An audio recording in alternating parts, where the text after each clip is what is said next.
चलो शुरू करें, हो तैयार? चलो गुड। तो इसी के साथ शुरू करते हैं। एज नंबर 13 लगभग खत्म होने में अभी, बस थ्योरी क्वेश्चंस वगैरह जो बाकी है वो खत्म करते हैं। और कन्वर्टेबल डिबेंचर्स उस दिन रिजल्ट का दिन था तो उसका और एक क्वेश्चन कर लेते हैं ऐसे मुझे लगता है, क्योंकि उस दिन पता नहीं कौन कुछ किस ख्यालों में होगा।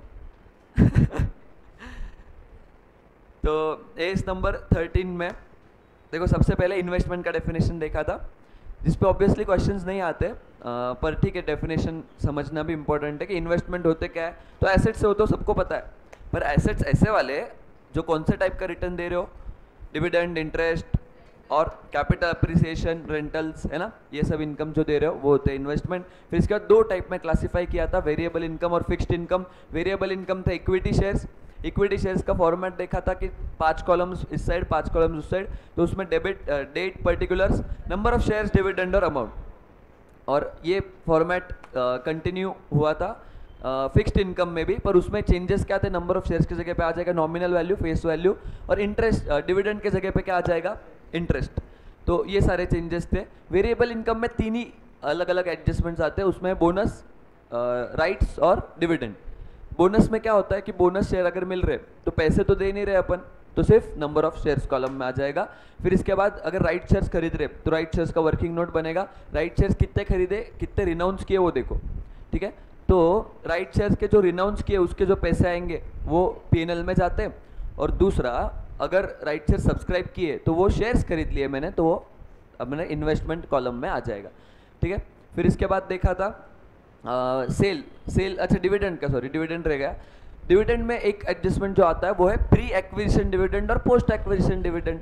तो डिविडेंड में प्री एक्विजिशन मतलब क्या होता है कि मैंने शेयर इस साल खरीदा जिस पे मुझे डिविडेंड मिल रहा है पिछले साल का, तो ये तो मेरे अक्वायर करने के पहले का डिविडेंड है, मेरे एक्विजिशन के प्री का डिविडेंड है, तो ये डिविडेंड तो मुझे नहीं मिलना चाहिए था। तो मैंने क्या बोला, ठीक है चलो ये इनकम नहीं है तो इससे कॉस्ट कम कर देता हूँ, मिल रहा है तो कॉस्ट से कम कर देता हूँ, तो इससे कॉस्ट कम करते हैं। इंटरिम डिविडेंड कभी भी प्री एक्विजिशन हो ही नहीं सकता, इंटरिम डिविडेंड हमेशा डिविडेंड कॉलम में आएगा। इंटरिम डिविडेंड सारे शेयर्स पे मिलता है, बोनस और राइट्स पे कुछ मिले होंगे उस पर भी मिलेगा, अनलेस क्वेश्चन कुछ और बोल दे।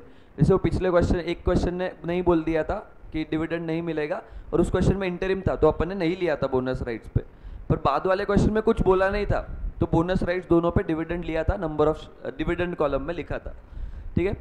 तो ये सब करने के बाद फिक्स्ड इनकम पे बढ़े थे। फिक्स्ड इनकम, कुछ क्वेश्चन है? हाँ, फाइनल दोनों था ना, एक क्वेश्चन में देखो बड़ा वाला किया था, फाइनल डिविडेंड था उसमें प्री और पोस्ट देखा था, और इंटरिम डिविडेंड था वो सिर्फ डिविडेंड कॉलम में डायरेक्ट, है ना, कोई प्रॉब्लम नहीं पूरे। हाँ देखो, डिविडेंड में ना एक चीज क्लियर कर लो, डिविडेंड पर एनम नहीं होता कभी भी।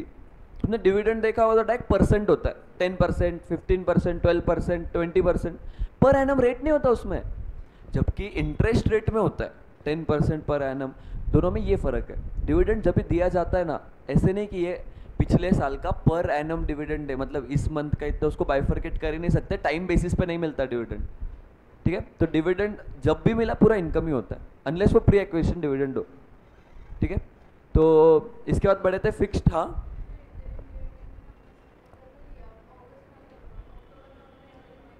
हाँ,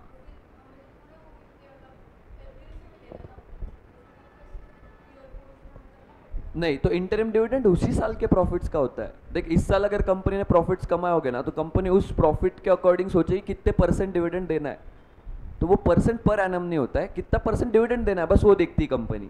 तो कंपनी ने प्रॉफिट्स कमाए तो कंपनी ने सोचा चलो जितने प्रॉफिट्स है उसके हिसाब से 5% देना सही रहेगा, तो कंपनी अनाउंस कर देती है।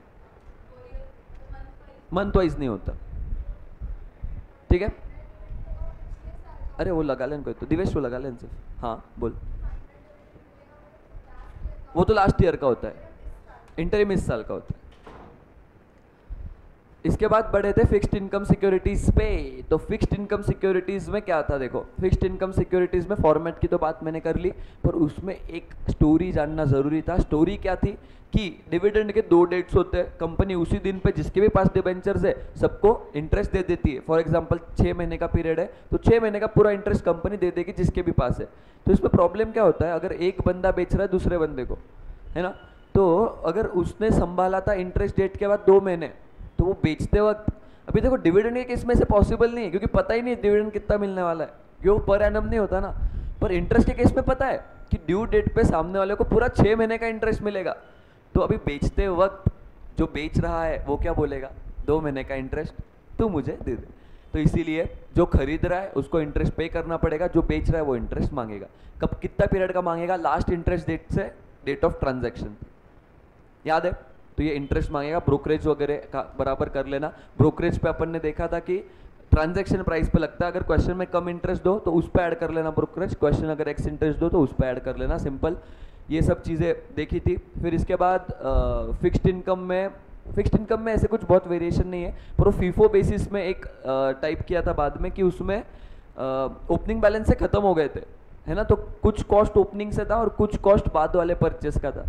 ये सब चीज़ें भी देखी थी। फिर इसके बाद सेल करते ही प्रॉफिट एंड लॉस, याद रखना, सेल करते ही एक पूछ आ जाएगी पीछे पीछे, प्रॉफिट एंड लॉस, ठीक है। फिर इसके बाद लगभग फिक्स्ड इनकम इसके बाद खत्म हो गया था।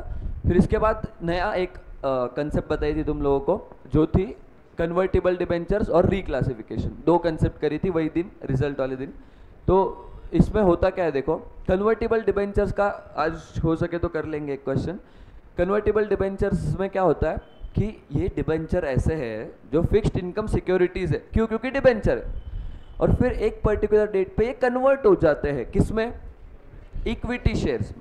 तो अभी इक्विटी शेयर्स में कन्वर्ट हो गए तो ये वेरिएबल इनकम बन गए, पर जब तक डिबेंचर थे तब तक तो थे, तो तब तक का इंटरेस्ट तो मिलना चाहिए, है ना। इसीलिए देखो यहाँ पे क्या करते हैं अपन, जनरली जब भी डिबेंचर्स बेचते हैं तब क्रेडिट साइड में बाय बैंक लिखते हैं क्योंकि पैसा है। पर इस केस में डिबेंचर जा रहे हैं पर उसके बदले में बैंक नहीं आ रहा है, उसके बदले में कौन आ रहा है, इक्विटी शेयर्स। तो इसलिए यहाँ पे बाय इक्विटी शेयर्स लिख देंगे। पर कितने फेस वैल्यू के जा रहे हैं वो तो पता है मुझे, पर अमाउंट कॉलम में क्या लिखूँ ये क्वेश्चन है यहाँ पे। तो अमाउंट कॉलम में क्या लिखूंगा मैं, बोलो।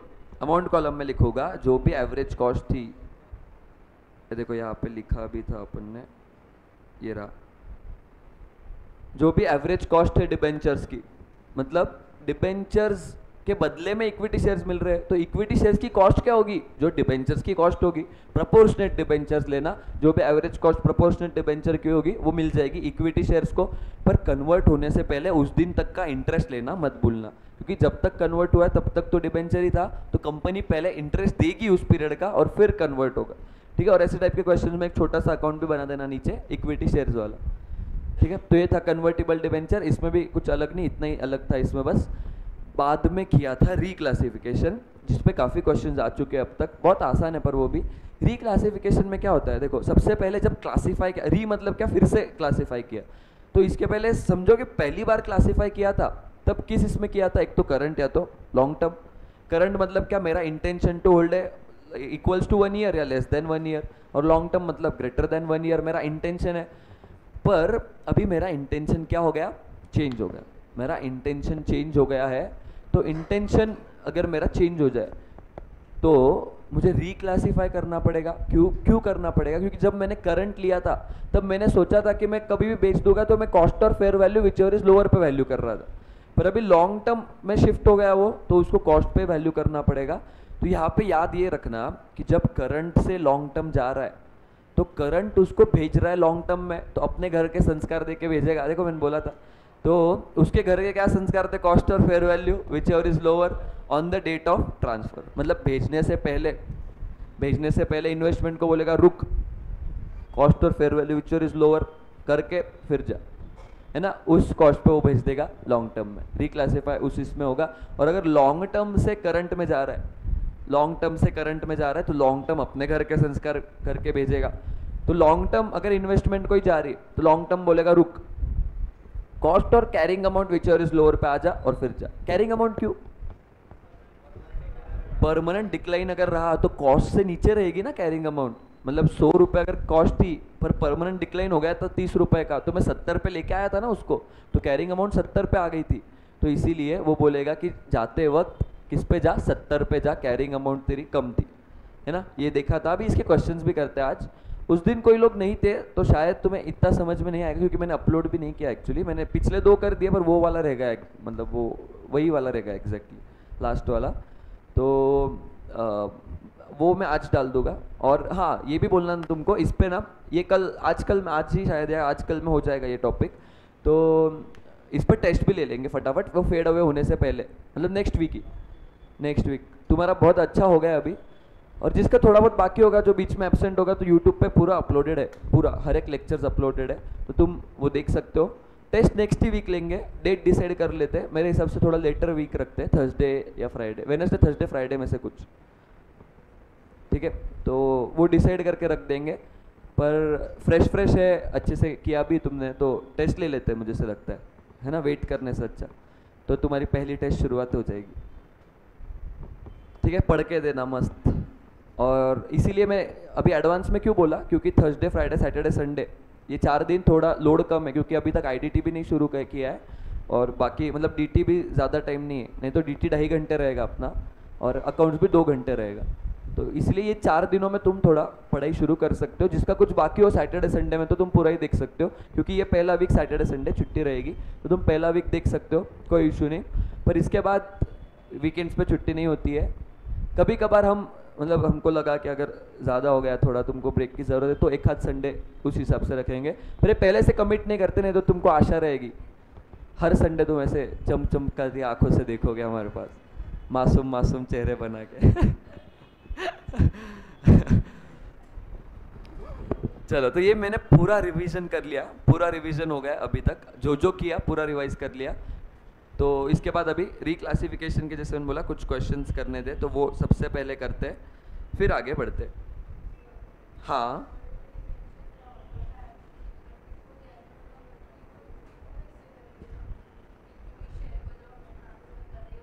हाँ हाँ, फीफो बोला तो फीफो पे, पर कन्वर्टेबल डिबेंचर्स में एवरेज कॉस्ट ही बोलते हैं हमेशा।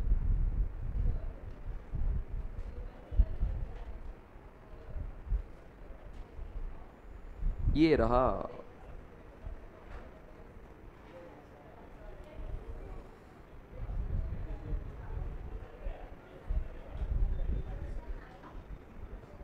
क्वेश्चन नंबर 3 है। अच्छा, जिसके पास शीट्स वगैरह नहीं है टेंशन मत लो, हाँ तुम्हें बुक ही मिल जाएगी अभी। अच्छा, पर टेस्ट के लिए पढ़ना होगा तो सिर्फ मुझे बोल देना, फिर मैं दे देता हूँ एटलीस्ट ये टॉपिक का, मतलब टेस्ट के लिए पढ़े जा सके तुम लोगों से। किसके पास नहीं है मुझे बोल दो, मैं तुमको दे दूंगा टेस्ट के लिए 1 2 3, बस 3 ही लोग हैं ना, बाकी सबके पास है 4, ठीक है, तुम सबको दे दूंगा ताकि तुम टेस्ट के लिए पढ़ पाओ। ओके,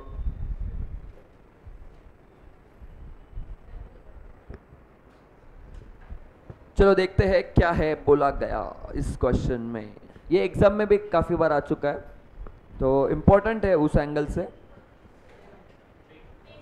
पेज नंबर है, स्टडी मटेरियल का ही क्वेश्चन है 11.2। जब क्वेश्चन नंबर के आगे कुछ नहीं लिखा दिखेगा ना, वो स्टडी मटेरियल है। तुम लोगों के नोट्स ही तुम्हारे अमेंड कर रहा था मैं कब से, तुम्हारे इसमें मैं एमसीक्यू भी डाल रहा हूँ अभी, जो इंस्टीट्यूट के पीछे मॉड्यूल्स में है।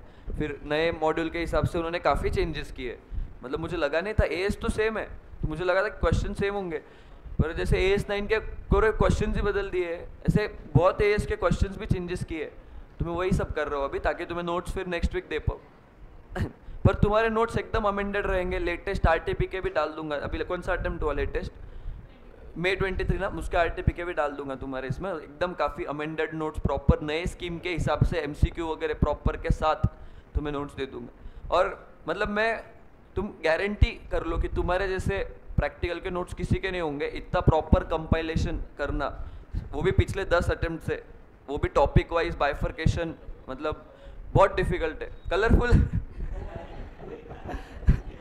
क्वेश्चन बैंक में क्या कलरफुल रहे,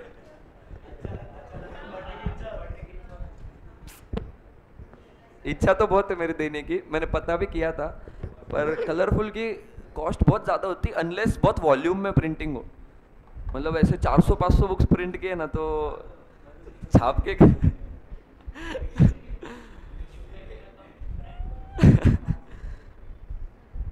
इच्छा तो मेरी भी बहुत है, मुझे बहुत पसंद है colourful notes.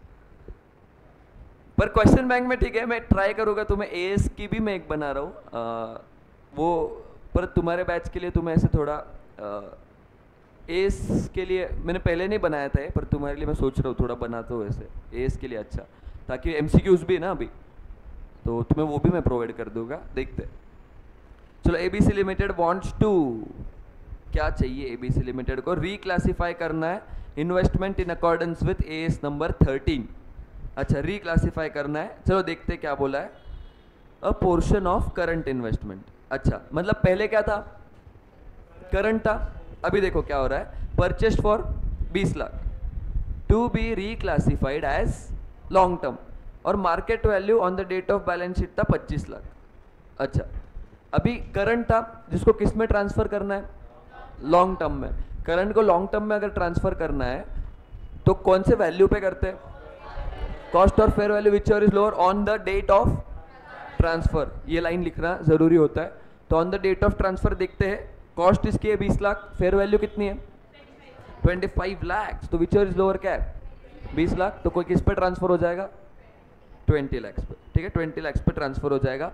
Another portion of current investment जिसकी कॉस्ट थी 15 लाख, उसकी फेयर वैल्यू थी 6.5 लाख, किस पे ट्रांसफर होगा बोलो 6.5 लाख, है ना, आसान है, 6.5 पे ट्रांसफर हो जाएगा, 8.5 जो ये पीएनएल में डाला जाएगा। Next, certain long term investment no longer consider for holding purposes to be reclassified as current. अभी इसमें लॉन्ग टर्म किस में क्लासिफाई हो रहे हैं, करंट में।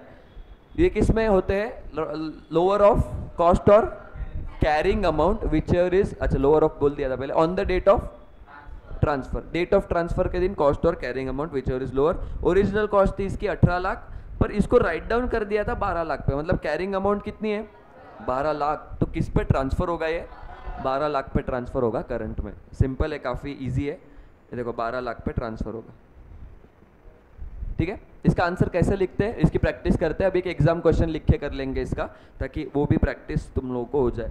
मॉड्यूल में शायद और एक क्वेश्चन था इसका, वो भी कर लेते इमीडिएटली, या नहीं है लास्ट वाला 15th, blue chip equity investments.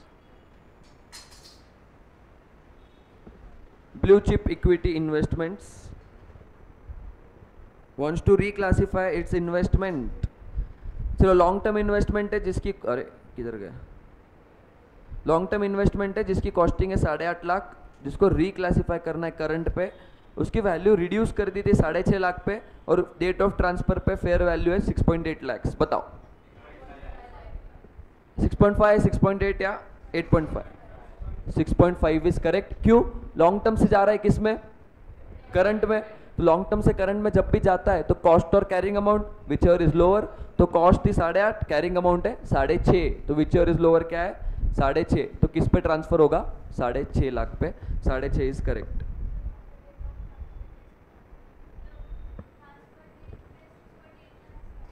हाँ वो फेयर वैल्यू 6.8 था, पर लॉन्ग टर्म से करंट में जा रहा है ना, तो लॉन्ग टर्म उसको बोलेगा जाते जाते रुक, तेरी कॉस्ट कितनी है, वो बोलेगा 8.5, फिर मैं पूछूंगा तेरी कैरिंग अमाउंट कितनी है, फिर बोलेगा 6.5, तो मैं बोलूंगा क्या विचर इज लोअर पे जा, ठीक है, तो विचर इज लोअर क्या है 6.5। फेयर वैल्यू देखने की जरूरत भी नहीं, लॉन्ग टर्म से करंट जा रहा है तो। फिर से लॉन्ग टर्म जा रहा है करंट में, fair value on date of transfer थी 8 लाख और बुक वैल्यू है 7 लाख, तो कॉस्ट भी 7 लाख है, कैरिंग अमाउंट भी 7 लाख ही है, कैरिंग अमाउंट मतलब है बुक वैल्यू, तो कैरिंग अमाउंट भी 7 लाख, कॉस्ट भी 7 लाख, विचर इज लोअर 7 लाख, तो किस पे जाएगा 7 लाख। फिर नेक्स्ट करंट इन्वेस्टमेंट है जिसकी कॉस्ट कितनी है 10 लाख, जिसको रिक्लासीफाई कर रहे हैं लॉन्ग टर्म में। अच्छा करंट बेचता है, कॉस्ट और fair value which is lower on the date of transfer, fair value इसकी 12 लाख, तो कौन से इस पे जाएगा 10 लाख। समझा, देखो कितना आसान था, एक क्वेश्चन बस लिख के करते हैं इसका, जो पास्ट एग्जाम रहेगा।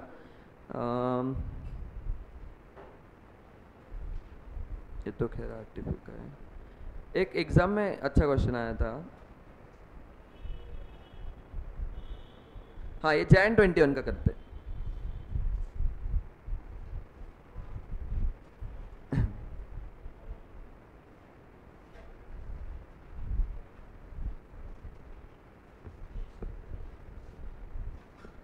क्वेश्चन पढ़ते हैं, सबसे पहले डिस्कस कर लेते हैं, अपन ने अभी किया वैसे, मतलब पूरा क्वेश्चन डिस्कस करते हैं, फिर लिखने की प्रैक्टिस करेंगे। कुणाल सिक्योरिटीज लिमिटेड खोला है क्या क्वेश्चन मित्रों?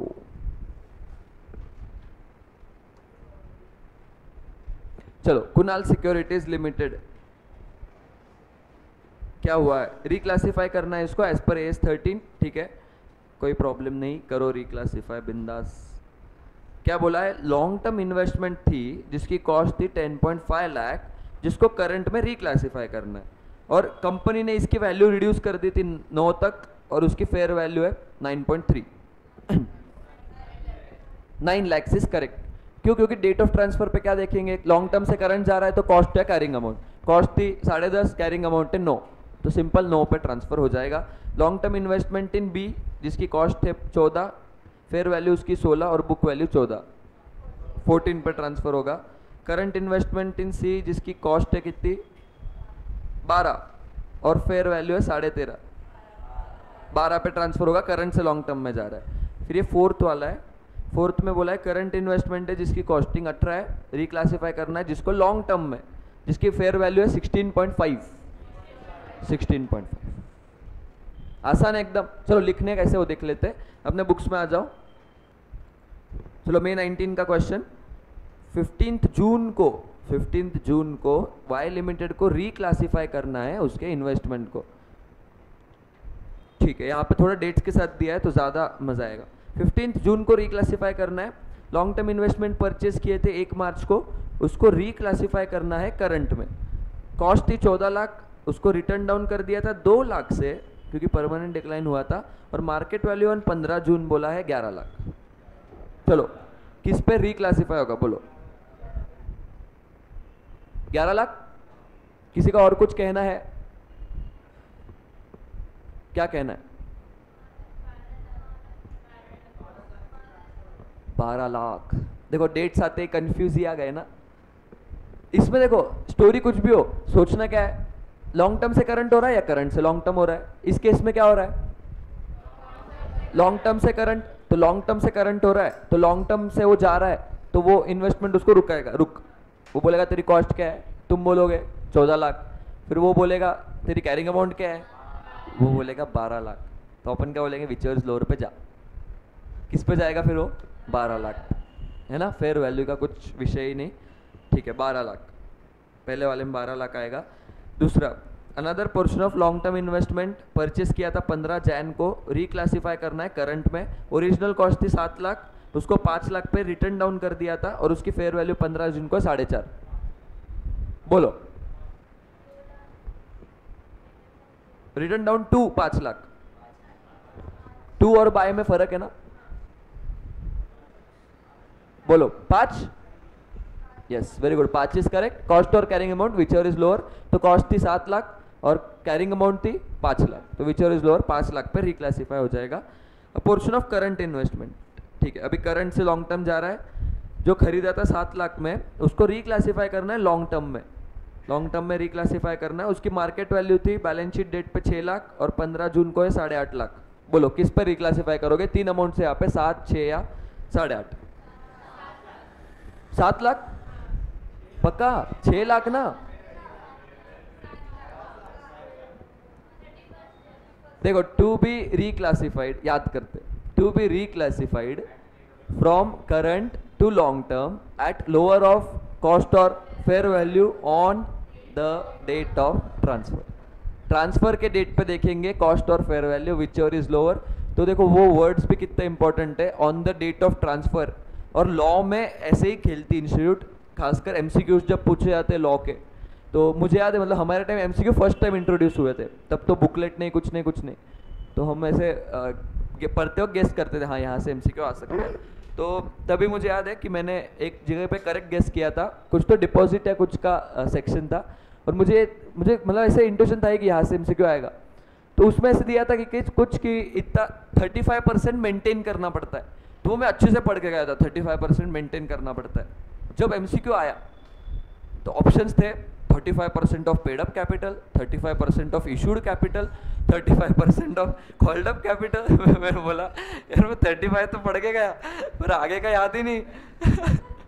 तो ऑफ क्या होता है ये भी बहुत इंपॉर्टेंट होता है, मतलब ऑफ किस चीज़ का है ये पढ़ना बहुत ज़रूरी है, इंस्टीट्यूट ऐसे ही बराबर करती है, ठीक है। ऑफ जैसे यहाँ पे तुम्हें पता है कॉस्ट और fair value whichever is lower, पर कौन से दिन पे on the date of transfer, वो देखना बहुत ज़रूरी है। इसके बाद तो इसका आंसर क्या था, 7 लाख करेक्ट है, क्योंकि on the date of transfer fair value 7.5 lakh, तो विच ओवर इज लोअर है 7 लाख। चलो नेक्स्ट, करंट को परचेस किया था 4 लाख में, कॉस्ट 4 लाख है, लॉन्ग टर्म में करना है। इसकी भी मार्केट वैल्यू दी बैलेंस शीट डेट की 3.5 और इस दिन की 3.8। क्लियर है अभी सबको? चलो वेरी गुड, बहुत अच्छे से हो गया है अभी अपना रिक्लासिफिकेशन। ये एक अच्छा क्वेश्चन था, इसका ये मार्क करके रखना, ये रिवीजन को काफी अच्छा है।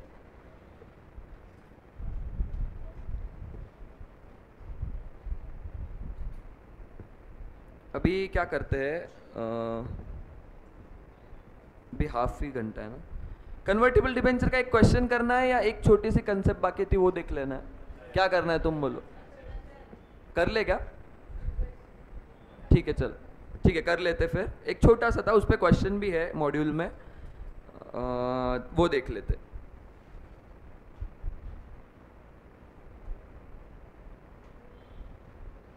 चलो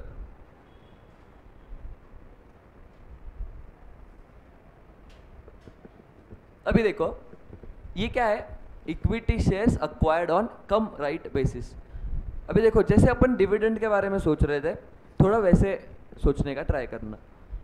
देखो इसमें एक चेंज क्या किया, equity shares acquired on come right basis. अच्छा तो मैंने मतलब क्या किया, परचेस करते एक्स्ट्रा कॉस्ट दी है, तो मुझे एक बात तो पता है कि जो एक्स्ट्रा कॉस्ट दी है वो कॉस्ट से रिड्यूस करेंगे, जो राइट से जब भी पैसे आएंगे तो मैं इस कॉस्ट को रिड्यूस करूंगा, ये मुझे पता चल रहा है।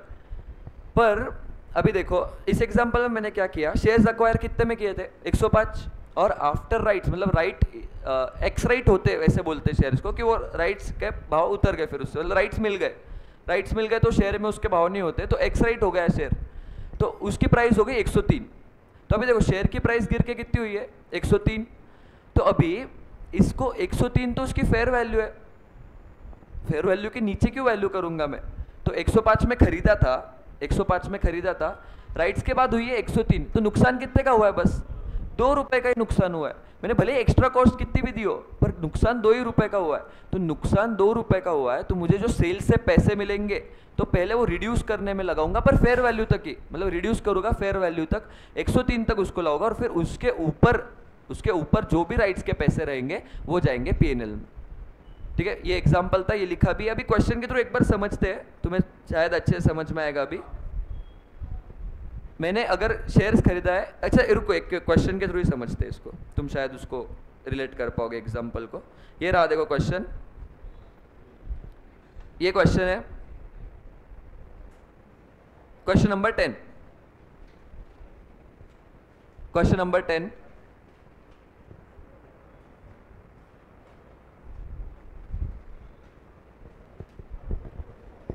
खोला, देखो क्या बोला है, mister x acquires 200 shares of a company on come right basis. Come right basis बोला मतलब ही राइट्स होने के बाद खरीदा है, ठीक है, राइट्स होने के बाद खरीदा है। फॉर कितने में खरीदा है, तो मैंने 70,000 में खरीद लिए शेयर्स कम राइट बेसिस, मतलब मैंने कहीं ना कहीं राइट्स की एक्स्ट्रा प्राइस पेयर करी है, एक्स्ट्रा प्राइस पे करी है। इसके बाद देखो क्या बोला है, he subsequently receives offer to acquire rights in the ratio of 1:1, मतलब 200 शेयर्स के लिए मुझे कितने शेयर्स मिलेंगे, 200 राइट्स मिले, एट कितने में खरीदने का ऑप्शन है 107, ठीक है। He does not subscribe but sell all the rights for 12,000, मतलब मुझे 200 राइट्स मिले, मैंने सब्सक्राइब नहीं किए, मैंने सारे के सारे बेच दिए। कितने में बेच दिए, मुझे बेचने से मिले, रिनाउंस करने से मिले हैं 12,000, रिनाउंस करने से मुझे 12,000 मिले। Market price of shares after becoming ex right has also gone down to 6,000, मतलब क्या 60,000, मतलब मैंने खरीदे थे 70 में, और जब ये शेयर्स एक्स राइट हो गए, मतलब ये राइट्स की वैल्यू शेयर से हट गई, तब उसकी वैल्यू 70 से गिर के कितनी हो गई 60 रुपए, तो अभी की फेयर वैल्यू इसकी 60 है, और राइट्स बेचने से मुझे मिले हैं 12,000, तो इस 12,000 में कितने अप्लाई करूंगा मैं कॉस्ट कम करने के लिए, 10,000, और 2,000 कहाँ जाएगा पीएनएल में। देखो इसका यही मतलब होता है कि मार्केट प्राइस चेक करो, बिफोर राइट्स थी कितनी 70,000, मतलब बिफोर राइट्स मतलब कम राइट जब खरीदी थी तब थी कितनी 70,000 और आफ्टर राइट्स कितनी हो गई एक्स राइट होने के बाद 60, तो 10,000 से गिर गई मार्केट प्राइस।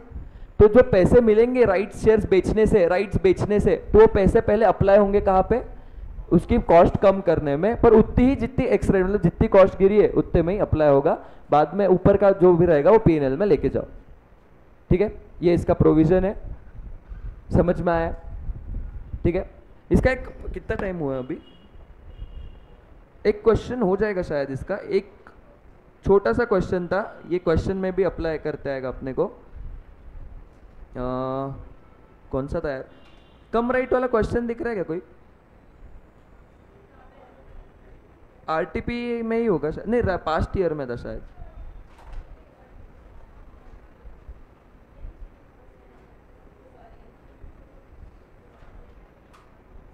नहीं यार, पास्ट ईयर में भी नहीं है।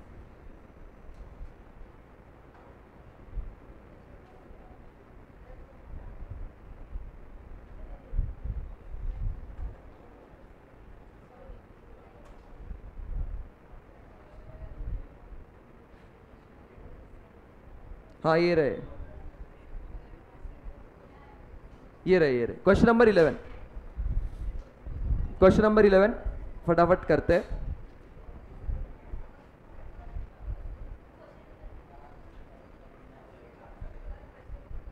क्वेश्चन नंबर 11 ऑफ आरटीपी,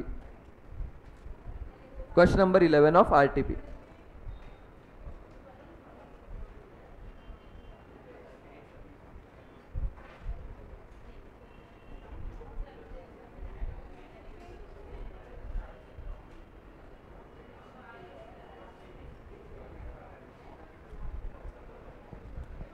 चलो आज का लास्ट क्वेश्चन ये करके खत्म करते हैं।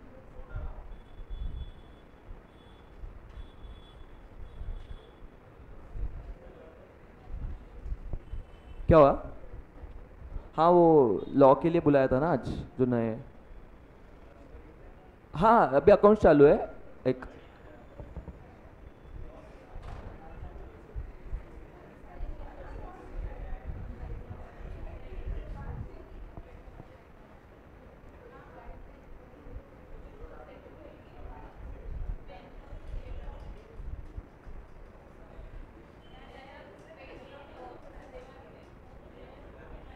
In the books of mister Shyam, देखो क्या बोला है, 1 अप्रैल, चलो इधर ध्यान दो, ध्यान इधर, 1 अप्रैल को ओपनिंग बैलेंस थे 1000 इक्विटी शेयर्स। अच्छा इक्विटी शेयर्स की बात कर रहे हैं, मतलब दिमाग में तुरंत वेरिएबल इनकम सिक्योरिटीज का फॉर्मेट आना चाहिए। ठीक है, जिसकी फेस वैल्यू 1 लाख थी, फेस वैल्यू नहीं, equity shares of x limited ₹1,20,000। ठीक है, उसकी कॉस्ट है 1,20,000 है। ठीक है, ऑन 5 अप्रैल फर्दर परचेज किया है 2000 कम राइट शेयर्स फॉर 135। अच्छा, और on 8 April the director announce right issue. Okay, waived of 100% of his entitlement in favour of mister Rahul. 20 रुपये में उसने सारे के सारे राइट्स बेच दिए हैं, और market price after declaration of, market price after declaration of right got reduced by 3400। चलो देखते हैं क्या करेंगे इसका। मुझे कितने राइट शेयर्स मिले होंगे एक बार बस डिस्कस करते हैं। 200 राइट शेयर्स खरीदे थे मैंने, अच्छा 200 शेयर्स खरीदे थे बाद में, तो मैंने कितने शेयर्स कम राइट खरीदे थे? 200 शेयर्स, 1000 तो मेरे पास शेयर्स पहले से थे, ठीक है, उस पर राइट जो मिल रहा है उसका इशू नहीं, सिर्फ 200 शेयर्स कम राइट खरीदे थे। तो इन 200 शेयर्स पे मुझे कितने शेयर्स मिलेंगे? सॉरी 1200 शेयर्स पे 200 शेयर्स मिलेंगे। 200 मैंने कितने में बेचे हैं? 20 रुपए में। मतलब राइट्स बेचने से मुझे कितने रुपए मिल रहे हैं? राइट्स बेचने से 4000 मिल रहे हैं, और इमीडिएटली आफ्टर एक्स राइट होते ही शेयर्स की प्राइस कितने से गिर गई? 3400। तो कॉस्ट के लिए ये जो 4000 मिल रहे हैं उसमें से कितने अप्लाई करूंगा कॉस्ट कम करने के लिए? 3400। ऊपर के 600 कहाँ जाएंगे? वो P&L में जाएंगे।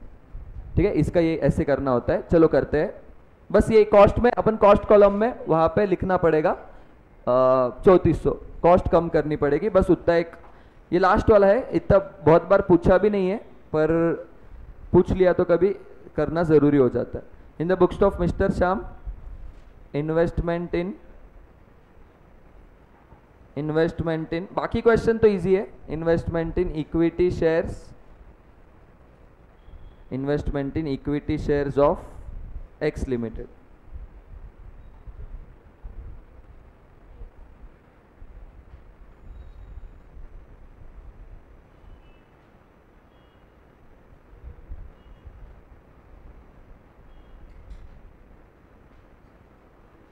अच्छा, इसमें डिविडेंड है ही नहीं ना शायद, तो डिविडेंड कॉलम बनाओ भी मत।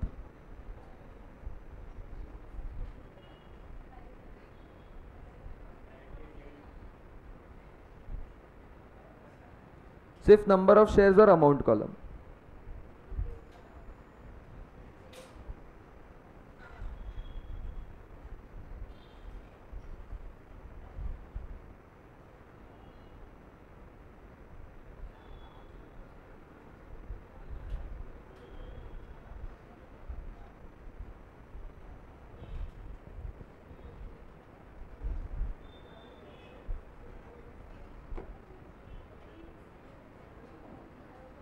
Number of shares, amount, date, particulars.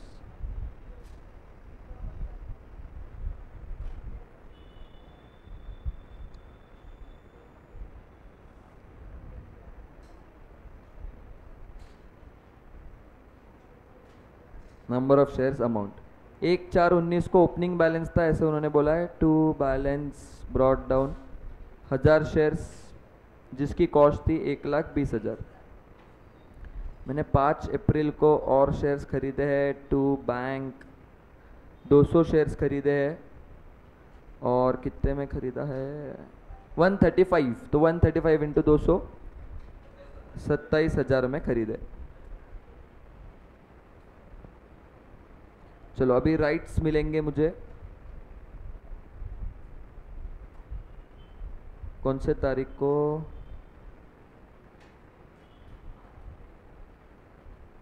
On 8/4 ना, 8/4 को राइट्स अनाउंस किए। तो देखो working note,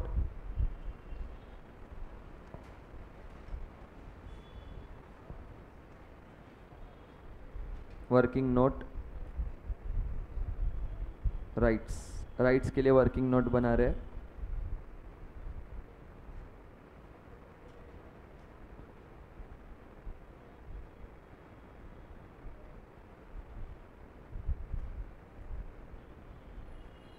number of shares held on 8/4 1200। Rights ratio 1:6। therefore number of rights received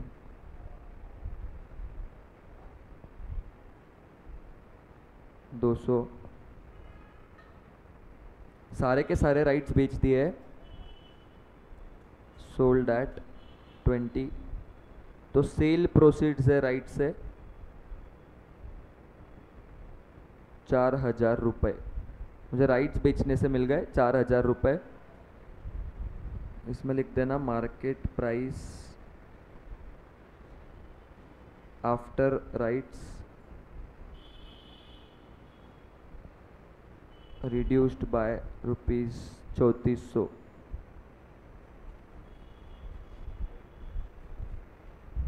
hence 3400 will be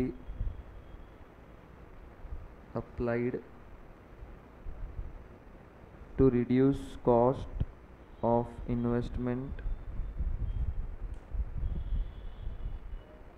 and 600 will be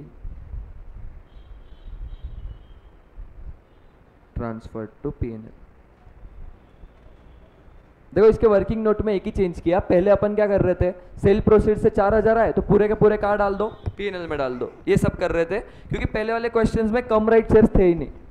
पहले वाले क्वेश्चन में कम राइट शेयर्स थे ही नहीं। और एक क्वेश्चन में था उसमें इन्फॉर्मेशन ही नहीं दिया था कि मार्केट प्राइस कितने से गिरी है, वो इन्फॉर्मेशन ही नहीं दिया था। इसमें इन्फॉर्मेशन दिया है कि राइट्स खरीदे उसके बाद मार्केट प्राइस 3400 से गिरी। तो मैंने बोला रुक जाओ, राइट शेयर से मिले 4,000 तो 3400 पहले उसको अप्लाई करेंगे क्योंकि मार्केट प्राइस गिर गई है। तो मेरे कॉस्ट से कम करने के लिए अप्लाई करूंगा 3400। ओवर एंड अबाउट जो भी पैसे है सेल प्रोसीड्स के 600 रुपए ये जाएंगे कहाँ पे, P&L। चलो ये लिख लिया, वर्किंग नोट लिख लिया क्या? चलो ये लिख लिया होगा। तो 8/4 को जो राइट्स मिले हैं, तो यहाँ पे 8/4/19 को बाय बैंक राइट्स बेचने से जो पैसे मिले हैं 3400, उससे मैंने कॉस्ट कम करी, बस उससे मैंने कॉस्ट कम करी।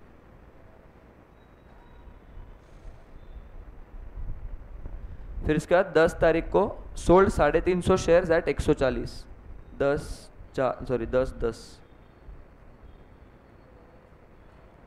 10/10 को मैंने बाय बैंक 350 शेयर्स बेचे हैं। 350 into 140,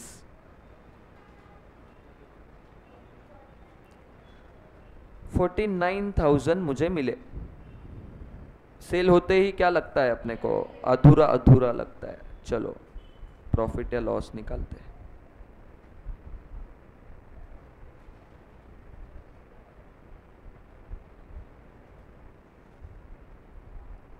working note number 2, calculation of profit या लॉस। तो इसमें सेल प्राइस किसने निकाले? प्रॉफिट लेस कॉस्ट प्राइस निकालो। तो एक बार ट्राई करो।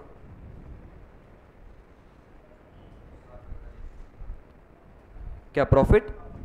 ओके, सब लोग ट्राई करो।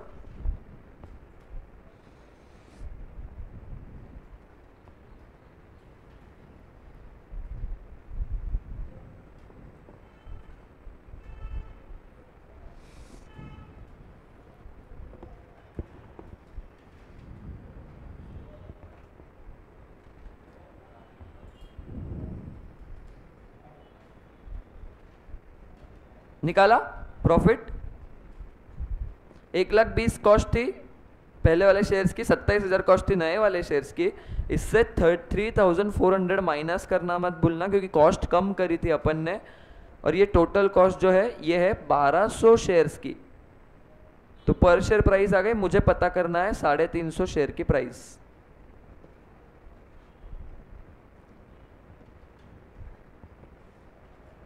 समझा?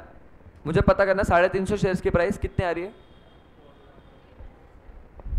41,883।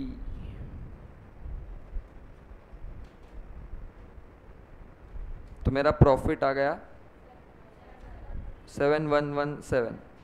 यस, करेक्ट था। प्रॉफिट की एंट्री इन्वेस्टमेंट टू P&L 10 तारीख को ही। Working note number 2, 7,117।